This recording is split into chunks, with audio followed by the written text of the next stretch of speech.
bunch of other stars from Disney, Nickelodeon are all involved, but we're doing a project that's a lot more indie. However, with our fan bases and the budget he's raised, it's going to be crazy, crazy.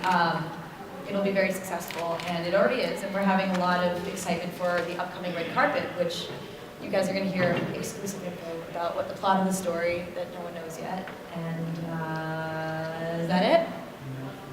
Brian, I see Brian floating around in the back there. He came in, saw it, and then ran away. Yeah, I think Brian's like, no. I think we did not get our announcement. Did we get our announcement? Thumbs up? We did. We have our announcement, so people are going to flood the doors in about 30 seconds. Everybody move out of the way. Brace yourselves, everybody. I did not bring my security. He's So. the center of the room. Oh, you'll fill in for my I think I for Mike. That's his name. He only shows up at my concerts, but the most intense stuff is when I do speeches at colleges, and they're like, "No, you don't need security." They're older, just scary, but not here. Brian, thank you. So I guess you can come on the panel. Is this working for you? We're starting now. We can start with just like, I can say, we can tell funny stories about each other. Oh, okay. Should we do that? Yesterday, Michael ate a dog treat. On purpose? Oh, yeah, he loved it. No. That's a good one to open up with. So these girls play the evil characters in the movie. And in real life. Amber plays the Cat Queen, and Meredith is the Cat Queen's hench girl, I guess, hench woman. Me and Drake Bell are, and the Amanda Steele person, we're the three million. I don't want to get her name wrong. But they're actually real life evil too. Okay, I'm Right. an anti-bullying advocate. Which is like It's all funny. disguise. It's ironic because she made me eat a dog biscuit yesterday. Made you, I said, you asked me if it was gingerbread, and I said, and then you just, No, I said, is this gingerbread? She said, oh, yeah, it is. And they make my stomach upset. She's like hiding her laugh there. I noticed looking back. And she's like, yeah, they're really good. Like, everybody loves them, but I can't eat them because they make my stomach upset. You can feel free to have one, you know. She's like, best acting job I ever saw. She convinced me to eat this dog biscuit, and I promptly got very sick. so I'm a singer, I'm trying to switch into the acting world, so that was my start. Yeah. Right. I think the best part was he continued to eat the cookie until we told him it was a dog treat. I was just thinking it was a really bad cookie. And I don't want to speak bad about another popcorn vendor because they're actually selling these cookies in there. They They're gave them to so us good because that she you has would a see dog. them too. We had a dog with us all It's day. for cookies for dogs. Petco actually The sells dog actually really liked them, so go. Oh, yeah. It's called I know, I Pups used to eat for it from the Pugs in the kids. Kitchen. I see people walking there all the time and start eating. from the treats. tree bar. I've never seen that, but I've seen those cookies. They look good. We do have some good dog food Mass in ad. town. Some good dog biscuits in town. Yeah, local bakeries I that used- do specialize in dog biscuits are here. Wow. They're I pretty used to work at- popular.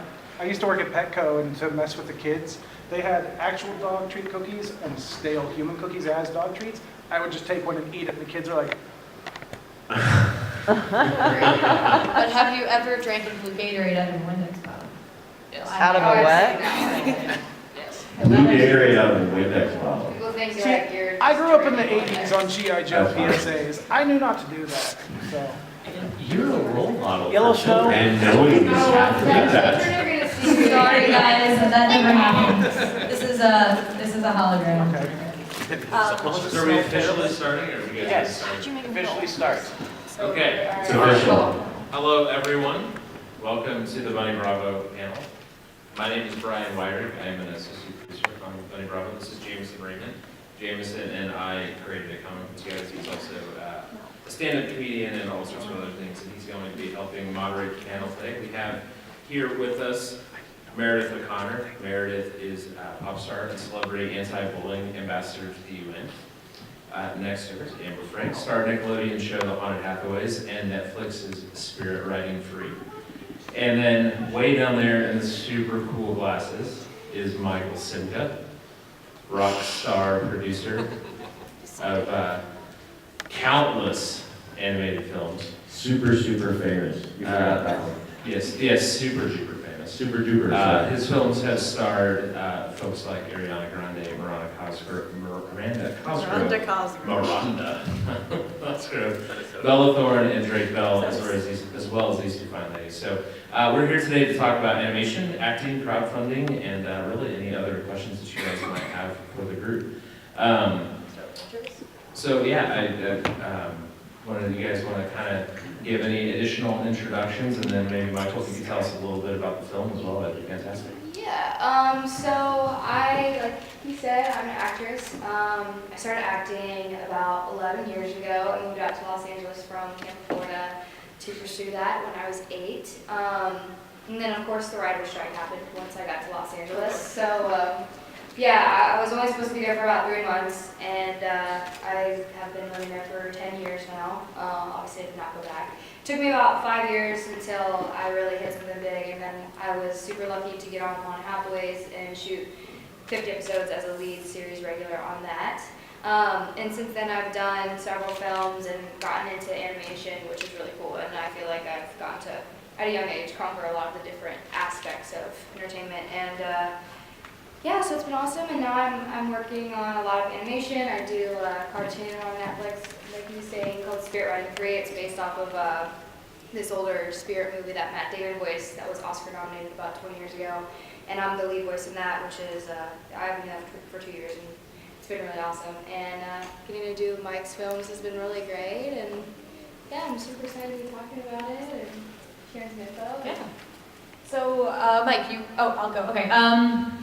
So I'm Meredith O'Connor, and I am very excited to be part of this because I am, so basically, yeah, I'm known as a singer. I've had a few hit songs that did the radio circulation, whatever, and then after my first song went viral, I did this anti-bullying movement, and then I had Nickelodeon play my song, Just the Thing. The kids from Degrassi hopped on that music video, so we did a whole thing with them, and then I did the song with Garrett Clayton that got on Radio Disney a little bit, and then we also did some campaigns there, and some other songs are on Radio Disney more actually.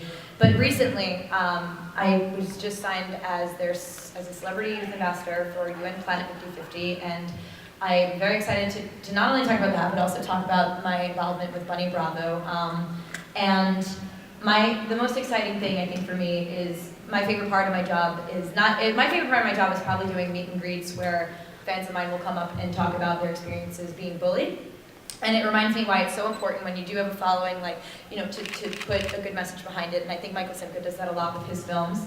I know Amber does that with her work as well. And I think that when I see my fans say, like, this changed my life, it really is something that I'm very passionate about. So that's what I'm working on with the UN. I'm going to India in November, and then the Philippines as a diplomat, and we're doing a speech on September 12th at PlayStation Theater in Times Square.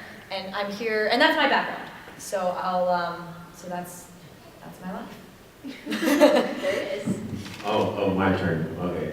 I'm just really, really, really extremely good looking. Weird. I don't know how to follow that because they have so many credits and like I mean I'm a producer. I'm a producer of 14 Lions. Yeah, No, like, but you guys- whatever. Yeah, but everywhere we go, like people come up and like they're like, "Can I take pictures with you?" And I stand in the background and like, "Do you want a picture with me too?" And they're like, "No." How did So- you get into making films? How did I get into making films? I actually started as a kid. I was an actor. I was a child actor as like Amber. I started actually earlier than Amber. I'm a little Come older on, than you know her. that. I'm a little older than Amber. But I started.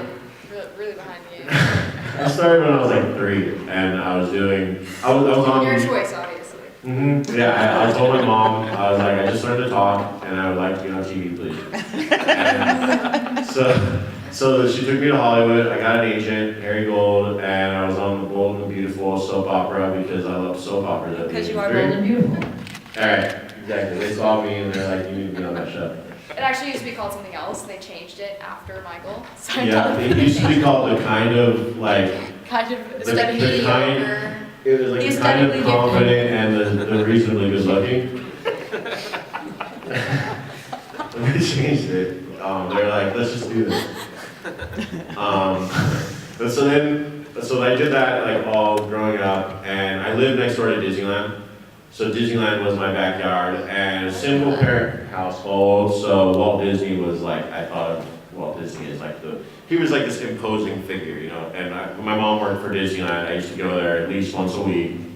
And since she worked there, we used to go after the park closed, and we could see movies at the Lincoln Theater, and we could go on rides like a month before they opened. Like I went on Splash Mountain before like anybody else, where there was still like warehouse stuff around it. Same with like Star Tours. We went on Star Tours when it was still at the Imagineering building. So all this stuff, I've read a bunch about Walt Disney, and I could draw pretty well. So I just was like, this is who I want to be like, and I want to be like Walt, like ever since I can remember. And I won drawing contests. I wrote a comic strip about a gang of cats when I was 8 years old, and I submitted to the Orange County Register. And to my surprise, they said we don't hire 8-year-olds. But what I love about that story, and the only reason I really remember it, is because Walt did the same thing when he was 8, and I was like, and I didn't know that. I was like, yes, that's awesome. But anyways, when I grew up, kind of, still kind of like a 5-year-old, but when we making cartoons and stuff. I worked in all different capacities in the entertainment industry, from casting, and I was an assistant, and all these other things. And I finally, through a long journey, found my way to animation. I'll tell the more detailed version of it, but just as an introduction, I landed in animation. And I was like, this is exactly where I want to be. I did it with the studios for 14 movies, with Lionsgate specifically. Worked with, hundreds of stars who I cast personally, and like they later became friends. And so, I mean, it was really like, it's not like they really wanted to hang out with me. I was just like, I paid them, and like, so they're like, okay, here you go, we can hang out sometimes. So, That's the greatest thing I think I've no, ever I don't think like Ariana Grande, but I can text Ariana and she'll be like, hey, what's up? I'm Wait, like, no, we were gonna this is grab the dinner. guy She's cool. this is a guy that like sometimes gets movies and he'll hire me and stuff. And like, Yeah. but these two are different. Like these two are like Down. literally like We're I like- consider she's like, friends. Yeah, I'm so down to earth. I'm so modest. All of her hundreds of thousands of fans will tell you how down to earth she is. Don't stop. We tease each other sometimes. That's what I do. Yeah, we've worked together for too long, only a year, but a year for year too.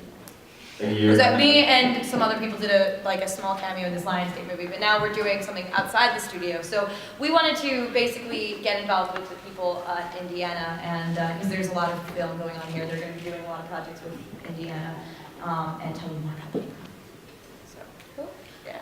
We like the word Indiana too, because it starts with ind, and independent movies also starts with ind. So, and sometimes you guys call Indiana indie, or always, right? And we call independent films indie as well. Yeah. So we're like, Wow. light bulb. And plus our marketing guy, Brian, the one with the conductor hat down there, is an awesome guy. He loves trains. We're staying on a train, by the way. We're in a hotel, and our hotel rooms are actual train cars. I was unaware that there was I an actual love it. train station there. And I Uh-huh. thought there were like ghosts from the previous train station like haunting me, and that's why my room was shaking at night. No? I really thought Our like first haunted. makeup artist was like, That we're happens. doing this in a train. I like experienced that shaking this morning. I didn't feel it the night before Oh, yeah. because I was just like so out from the flight. But this morning I had a dream, and I was like, that whole like shaking was like in my dream, and I remembered in my dream, oh, this is like normal. No, I definitely thought I was What? gonna die. Like I knew these ghosts were back. They were haunting me, and they were like, Oh my God, So yeah. what- it was terrifying. What about, can you tell the group here, what the difference between the production of Bunny Bravo and the previous films? Yeah. So my previous films, everything we did, we got paid by Lionsgate. They gave us money to do it. So I was like, I want to hire Ariana Grande, and they're like, okay, here you go. Let me write you a check. Go do it. And then I was like, I want to hire Josh Duhamel or David Spade, and they're like, how much do you need? Okay, here you go. Go do it. I want to do this, and they gave me money. It was like having a benevolent father, and it was like living at home in your 30s. And I would just be like, oh, I can do anything I want. And they're like, yes, go play video games. You can date whoever you want, whatever, but you have to follow our rules. And we're going to keep most of the money. And I didn't even get a bonus for it. So it was like, and I know that's just how studios work, right? That was the one I was in, right? Yeah. You guys were both in it? Yep. Yeah. And Yeah, no one knows I act, but I did What like was- this small cameo, and then we were gonna do this thing with Lionsgate, and they're like, I mean, we're, the whole campaign, but then Yeah. you weren't, it was out of your hands. and how many So residuals did odd. we get from that movie? No, we got like that day, but Yeah. Yeah, the day of work. yeah. It's super interesting to me, like when, because when you do live action work, obviously you're working with all the different actors and you're spending a lot of time with them, versus like doing animation, you go into the booth and, old school, they used to have group recordings, they don't really do it like that anymore, and so you never know like who else is working on the project. And then every once in a while, somebody will be like, yeah, I did this movie, and I'm like, I did that movie. And they're, oh wow, we're both in Because that it's in movie." a booth, but different days, yeah. Right, so, Yeah, like we were in the same movie, and. right. like, People are like, oh, who else is in Buddy Bravo? And I'm like, yeah. Just like, look at the resume. We're gonna meet them the night of the premiere. Like, Yeah. we'll hang out then. It's cool to like, So to with, go there. so with Bunny Bravo, there's no studio. There's no studio with Bunny Bravo. You are the studio. What they were talking about real quick, just to sum up, which I like, is that we bring in one actor at a time with animation. This is true for the Lionsgate movies and for this movie. It's when you have a scene, you have 4 players. There's always a problem because like one player wants to be lit on the right side, and the other player has to be lit on the right side too. So how do you have them talking to each other if they both have to be shown from this profile view and light from this side? And it's like to appease 4 actors is impossible. But when you're in a voice recording thing, they just go in the booth. It's just you and them. They record lines and no one else is there. And you can get exactly what you want. It's like it's the OCD form of directing or of acting because you can do exactly what you want and you don't have to worry about like anybody Close to else. that, it is. It's like, yeah, if you're a perfectionist, It's easier to schedule too. very easy to schedule. They can do it like 2 in the morning, light doesn't matter. It's like, they don't have to come like camera ready or anything. They're just like, they can roll out of bed Right. and into Don't the have to studio. have your lines memorized. Yeah, exactly, because you could read from, Yeah. read the script while you're It's doing it. basically So- like easy. So if there's no studio, do you guys just do it like at someone's house? Like are they called? No, a day, no, like, that's on not the what I way? meant. That's not what he meant by studio. He meant studio as a major motion picture studio, like Lionsgate or Universal. So yeah, this was like, we always work in a recording studio. Yeah. So I have a recording studio in LA that we use, and I've had several. Sometimes they're in a house though, yes. They're like, people turn like half of their house into a studio. Some of the best studios I worked in were like that. I was doing a soundtrack, and we're doing something in Eric Stoltz's house, and coming up, and he's producing that as well. So it'll be some random house, and that's the best way, because you have this home feel. Yeah. Exactly. But the no major motion picture studio means that I paid for the movie myself with a little help from my friend who invested in the movie, and we paid for all the actors and the animation and so basically to make the movie. And then we didn't have any money for marketing and distribution. And I did my publicity on my own before, so I know how to do it, but it costs money. So we're raising, through the crowd, marketing and distribution money. And that's through, it's Regulation CF crowdfunding. It's on the MicroVentures website, which is under Indiegogo. And we're the first animation company to do that. And it's only been on the law books since last year.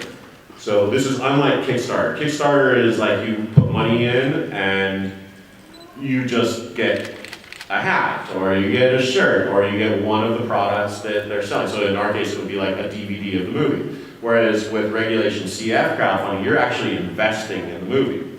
So it's not just So- a perk, you're also getting the money back. Like, my friend just invested in it, and now they're gonna be doing this whole thing at the red carpet, hanging out with me, Amber, and Drake, and all the other stars in the movie. And on top of that, they've already made some, they make money back from it. So it's something Well, he if the doesn't, movie makes money, they Yeah. make money. So they share, So you it's share in the sharing, revenue. You have participation in the revenue of the movie. movie. So that's what the difference is. Right. So we don't promise that anything that they're definitely going to get something back. We can only show our previous films. I made 14 movies, they all did make money, but, you know, the apocalypse might happen between now and the time this movie comes out, so we can't make any promises legally. But we think it's going to be really successful. We hope it's gonna be really I think it's successful. going to do it. very well. Depending on your track record, which is good, The and our fan animation is base. gorgeous in it, and it's written really well, and with your track record of having successful films. Yeah. Honestly, I might invest in it myself. Hey there. I already did. And Amber's show, you know, let's talk about track record. She was on a show called Counted Hathaways, which was at the top of the children's, you know, television numbers. She had millions of viewers weekly. Well, the thing is, when you have a good ROI, when you have a good fan turnout to your shows or whatever, which has happened, and you have a very good track record with your movies and a good, like a huge TV show and another one coming, it's a very good sign of a project. So it's all about, you know, projections, and that's what the filmmaking world is about. Oh, for me. You'll take the word. So let's go to Meredith. Let's talk a little bit about your anti-bullying campaign. So you said you're an ambassador to the UN. Yeah. What does that mean? That was Can you recent. explain? Before I was a youth leader, they invited me to do a speech. I know Emma Watson was filming Beauty and the Beast, so they needed the second best. I was the plan B. But they really liked it, and they invited me back, and they said, would you want to take on a youth leader role? Ambassador takes a lot of time to get official. And because I helped get them at the PlayStation Theater in Times Square, they're like, wait, and a bunch of other things. They're like, you need to be our celebrity youth ambassador. So it's this title for Planet 50/50. We're going as a diplomat to a few countries, and I'm very excited. It's all about gender equality, not so much pitting the genders against each other, more just making sure that we see each other as people. And my anti-bullying stance is like, I've been honored, I've been very lucky to have sold out concerts all over the world, and it's not because, I mean, the songs were on the radio and all that stuff, but it's not because of a label of mine saying like, you have to do it like this. It's kind of the same reason that Amber and Michael, we've all gotten together for this art, Bunny Bravo. It's because the work is honest. And what I mean by that is I went through a lot as a child with bullying. And at the UN, I don't always talk about it on TV or on the radio. When I go on TV and on the radio, I never really actually talk about the abuse or the mental health issues that bullying has caused. But the UN has given me a platform where I can share that. And I think it's very important because a lot of my fans have said it's changed their life when you open it up and let them know they're not alone. And I know you were sharing that as well. You did. Yeah, it's definitely weird. A lot of people in the entertainment business, they want to kind of shut you down on things you believe in. It's like this is what, like for me, this is what they need. Yeah, when I've worked with some companies who, you have this awesome platform and they don't want to, they don't want you to use it. They don't want you. For example, a lot of child networks I've worked for say like, when you're on the red carpet, don't talk about anti-bullying. It's too dark for our viewers. And it's like, but there's so many people out there experiencing things that I've experienced, and if I have the privilege to speak up about it and share my story and help others, why would I not do Well, that? actually, just to jump back to exactly, like you have this message and you've probably helped so many people too. Like, I didn't become a celebrity just for everyone in the world to like look at my face. Like that's Exactly. stupid. So I want to use my platform to do things that actually matter. when you have a following, it becomes your job to do something good with it. Right. And I think that it's, whenever I meet other people who are doing that, I get so excited. I'm like, I want to help you. I want to work together however I can, because she's a co-star on the film, but she's also doing some awesome stuff with your platform, which is really cool. And I think it's my responsibility to do that as well.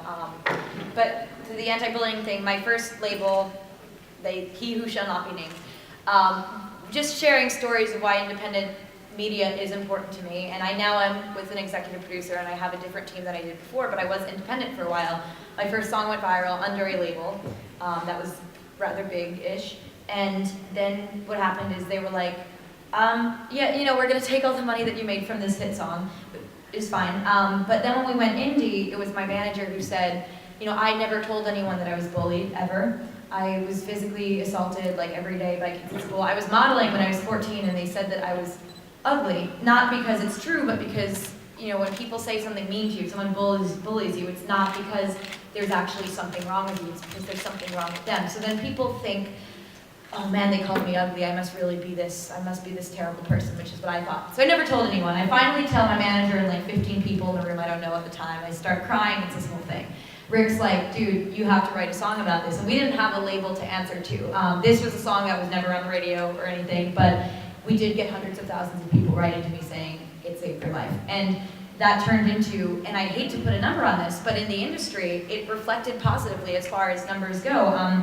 I was never given millions of dollars invested in me, but we did this all, even my executive producer was all smaller, on the smaller, relatively speaking numbers, but we had really, really good responses when we put our team to work. And I think that the reason it's so important to me is because I want to tell my fans that they are not alone. And I've seen that. I've seen that in the letters, I've seen that in the meet and greets. They say, I felt alone, and now I go even to you guys, I'll say like, if you've ever felt alone, there's living proof that there are millions of people out there that don't, and you can see them on some comments and YouTube videos of mine.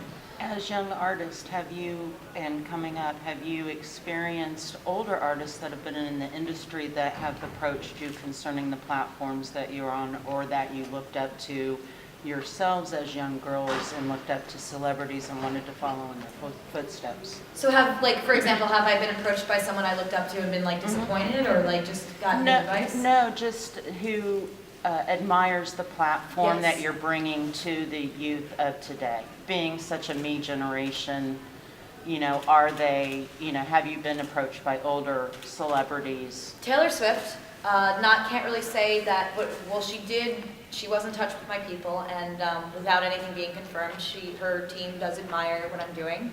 And just being able to say that, I cannot tell you, she got me through some hard times through music, and that's one example. I have better examples of people who I've actually like probably collabed with that were actually like met in person, not just talked to their management on email. But we might be doing something in the future, but I'm not allowed to say anything.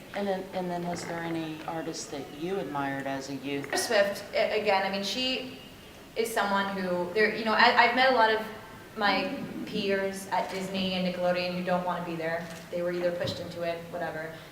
Taylor Swift, I know people who are close with her, and after dealing with her management, or my management dealt with their team management, and what I've heard about her is she wanted to be this role model. She asked for fame.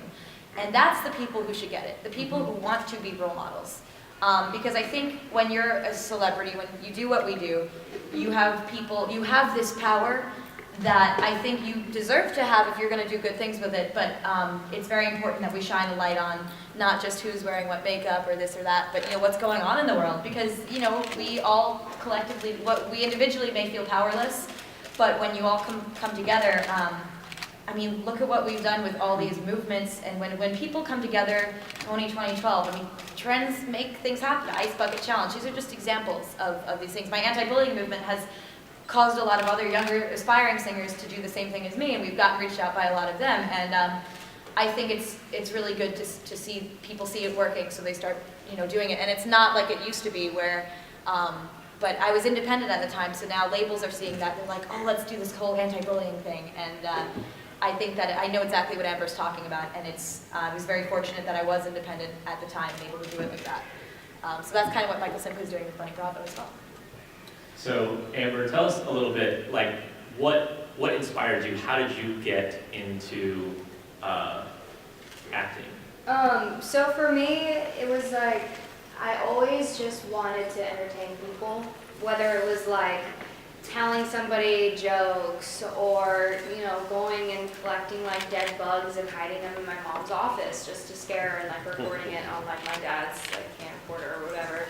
Weird stuff, like I was just always a little bit different, always wanted to just like get, people to laugh or make people feel things. And I started being attracted to music a lot. My dad raised me on like 80s rock music. And so I always would like listen to it with him, and it just, music, it's something, it's universal. It always will make you feel something. And I remember listening to songs growing up, and like, you put on a song and you just cry. And like, you don't know what's happening, you're just crying, and it's just taking over. And yeah, and I just, at a very young age, noticed that I loved entertainment, and I loved how art can move people. And so I started getting the kids in my neighborhood together to, you know, put on like concerts and, you know, we would do like air guitar and stuff and like bang on pots and pans and stuff and things like that. And so when I was like 7, my mom's friend growing up, she was like, Amber loves entertaining people, you should get her into the business. And my mom was like, I don't want to be any part of that. She's like, I don't want to get involved in that, I don't want to deal with that. And she eventually gave into it because I kept asking, oh, I want to be an actress, I want to be an actress, I want to do music, I want to sing, like, I want to be on TV. And so I went and started doing little things like doing print work, which is when you model for stuff. That's mainly what they have in Florida, not a lot of auditions and stuff. So I started doing those little things, and then I ended up getting an actual audition for a film called She Could Be You, and it was a true story about this girl who, like 35 years ago, was walking home from school when she was like 8 years old, and she disappeared. And they have leads that she's still alive, and she doesn't know who she is anymore. So I played her in that film. It was like my first real acting audition, and I got it. And I don't think they ever released it because the family got really strange about the rights to it. But that's kind of what inspired me to move out to LA. Like I said, I moved out there and the writer's strike happened, and so I was kind of waiting and just training a lot and going to classes and meeting people and networking, and I got really lucky and got some good agents, but then I ended up getting stuck at such a big agency that because I didn't have a big name, I kind of got lost, and I spent about 5 years, you know, wanting to do it, but not really being strong enough to. And my mom was really the one who like kept me strong and kept me going and kept saying like, I believe in you, like don't give up, you'll make it, you just have to keep working hard. And my brother inspired me too because he found music and he was like, we can't give up, like we're doing this together. So about 5 years later, when I was 13, I auditioned for the Thundermans on Nickelodeon, and I got pretty close on Phoebe, which was the main girl on it, and I didn't get it. I remember going home and like finding out that news and crying and being like, I don't want to do this anymore. This is like crushing my soul. Like all I wanted was to make people feel things. And it's ruining my life. Like I'm constantly rejected. I'm constantly being made to feel like I'm not good enough for anyone. And my mom was like, you are good enough for you. If this is what you love, keep doing it. And so I was like, I'll give it till the end of the year, but then I'm done. My next audition was The Haunted Hathaways, which was my TV series that I was in the lead in for 50 episodes. And so ever since then, I was like, this is my calling. Like, I know this is what I need to be doing, and yeah, it's probably the most difficult thing I could have possibly picked, but it's worth it because I get to inspire people, and like you were saying, I have a platform now where I can share my story and get to talk to people who, like yesterday we were talking to somebody who said like, wow, you really opened my eyes to depression and bullying and how I'm not alone, I'm not crazy. That's my favorite, and like when I actually do like my concerts and like fans come up with those stories, like that's totally my favorite part of it. Yeah. And when I see that you have that goal as well, and we just met recently, but I'm sure you have such a good fan base as well, and it's just so great when I see people who do that, because at the end of the day, if everybody in the influencer world was doing that, influencers have power, whether it's good or not. It can be very disappointing to see what influencers are doing with the platform, to be honest. That's why I'm like, thank you. When I see other people doing the same thing, I'm like, awesome. And it's definitely interesting because like I was also bullied before I was on my TV show, but then being 13, being on TV and getting bullied for being on TV, a lot of people say like, oh, you're a celebrity, get over it. Every celebrity gets bullied, but when you're that young, especially, you see that and it really hurts you, and you don't know, what you're doing wrong. You're just like, an actor on TV, and all these people are like, you fat, and like saying all this dumb stuff. And it really affects you. And I started to feel like maybe I'm just crazy, maybe I'm just like feeling bad for myself. Like, why am I choosing to be sad? And that's really not it. I was struggling with a lot of depression from being told negative things a lot of my childhood by other people, and I didn't understand it. And so as I got older, I started to understand it, and like you were asking about other role models, I did have other role models that were celebrities that inspired me, and it made me feel like I wasn't alone. So that's what I want to do for other people, because it's really been a light in my life. Can I just hop in? When you asked that question, part of my reason that I got into this is I really, besides Taylor Swift, I found when I was 14, I had no role models. People say, who was a pop star you looked up to? And I said there were none. and that's why I wanted to be that person. I was 9 years old, my nose was broken, there was nobody on the radio doing this stuff, and then when I had that chance, when I was on the radio, when I had the millions of people watching from the first song, I said, you know what, I'm gonna be that guy that does it, and yeah. And I mean, I always say, I might be doing a TED Talk in September titled, If You're Lucky Enough to Be Different, Don't Ever Change, meaning the way that you were different and people made you feel like it sucks is a good thing. Michael Simka's very different, and that's what makes him successful, and Embrace your weirdness. Embrace your weirdness. Right. That's what my song Just the Thing is about. You know, There's some of the most like influential and inspiring people in the world who had these crazy ideas, and if they would have buried their ideas, like they would have never been great. Bill And Gates, so you can never- Mark Zuckerberg, Albert Einstein, Yeah, there's. Michael. I mean, Galileo. I mean, So Jameis and I have asked you guys a bunch of questions. We've got about 20 more minutes. You guys have any questions for our group here? Go ahead. How will this be distributed? Web, independent, festivals, that's the fun part. for direct-to-video? How will we see this film? Okay. So with the movies that I did for Lionsgate, we distributed them through Walmart a lot. Walmart was a big supplier, or a big vendor that we supplied to. Theatrical. We had 2 movies go theatrical. One of them The theaters. went to theaters. Thank you, Meredith. Most of them go to home video, and most of them went to DVD and home video. They were sold in stores, and they were on Redbox, so you can rent them through Redbox. You can see them on Netflix. You can see them on Hulu. We had them on demand, on Time Warner Cable, and DirecTV on demand. So we're probably not going to have them in many stores. They're going to be on like Walmart.com and Target.com, Kmart.com, places like that.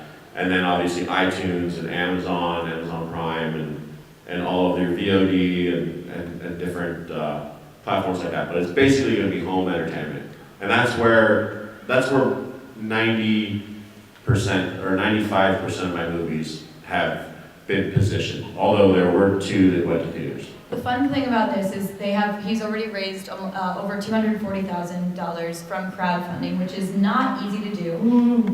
The thing about it is he's done the Lionsgate things where they're like, here's your millions of dollars, get it in Walmart, whatever you're gonna do. But this is not that. I don't even know if they count it, but regardless of what it is in the past, he's taking the crowdfunding idea. And like my manager is one of the, there's a lot of people, it's more of a homey feel where instead of, Indiegogo, you get like an autographed poster, which is cool. You'll get that as well as perks from the investment. So all this, the reason that he's doing it this way is so we can get it in theaters, in stores and all that fun stuff for distribution, and with the good cause behind it. And obviously our fans will go and buy it, as well as the fans of Drake Bell, who's one of the minions to her bossiness in the movie. So me and Drake Bell from Drake and Josh are doing that, and she's the lead, like, mean person, and we're just kind of like, yeah, like, basically it's my middle school experience, except the opposite way. I'm one of the people doing it. Michael, And what Instead of getting social that. media handles can we use to follow the film so we can get updates about distribution and where to purchase? Thank you, Eric. Eric doesn't know the answer to this question because he's only an associate producer on the movie, not a producer. So just to remind you, Eric, the handles are, not for everybody else's benefit, but just for Eric. You can go to Bunny Bravo Film on Twitter and on Instagram and on Facebook. For getting bullied the way I was, they don't know that makes them smarter and better than everyone, even though they're the ones that's the reason they're getting bullied, for being different, which is such a bad thing. I will stay up to 3 a.m. answering, not everyone, but as many as I can, saying like, no, I swear, like, I'm an example, like, just don't hate yourself, don't listen to it. So Instagram, no one handles that.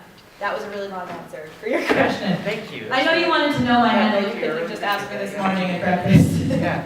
They took us out for What lunch. other questions do you guys have for the team? I'm not sure Yes. how much you're allowed to talk about with the script, but a lot of the animated movies have like subtle adult humor in it too. Is there gonna be any of that in there? It's going to be all about last year's political campaigns. Oh, really? Oh, I'm kidding. Yeah, right. Yeah, it's basically we're just gonna be like moralizing for an hour and a half and like telling people what to think. It's the and one stuff. thing my people said we didn't No, talk about. we believe in entertainment for its own sake.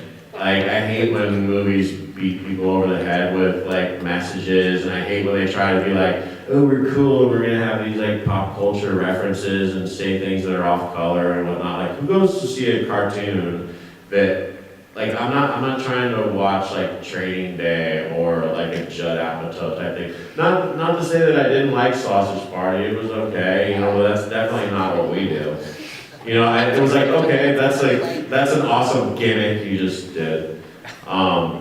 Because it's like, I like that humor and I like cartoons, and they're like, yeah, let's put it together, we'll make a lot of money. It's like, okay, cool, like, I'm all for that, like, come up with a business plan to make money, but it was just like, it was so obviously that just kind of rubbed me the wrong way. Although I did laugh during it, it was funny. Ours are a lot like Pixar, DreamWorks movies. I like to think that the humor in our movies might be a little fresher than some of the Pixar stuff, not because we're a lot smarter than them, but because of which is true. No, I'm kidding. It's not because of that, it's because our process is, we do everything at the end. So we have all the animation built in another country. So I got this idea from Haim Saban, who made the Power Rangers. So I explain this as the Power Rangers model for animation.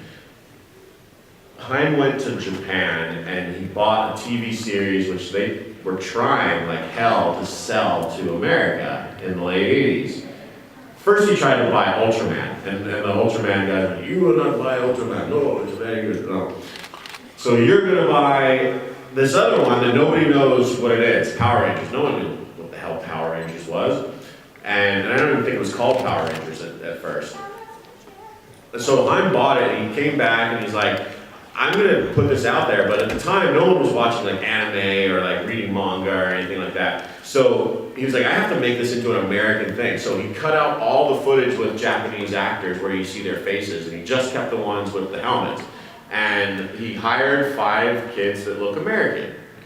And he's like, instead of doing whatever the first season or first 3 seasons or whatever he bought, would have taken like 100 hours of footage, he only had to shoot like an hour of footage, and he just like spliced it in there. And he had 3 seasons of a show without having to like pay for any of it, because he got it so cheap from Japan to do this. So he had this incredible business model.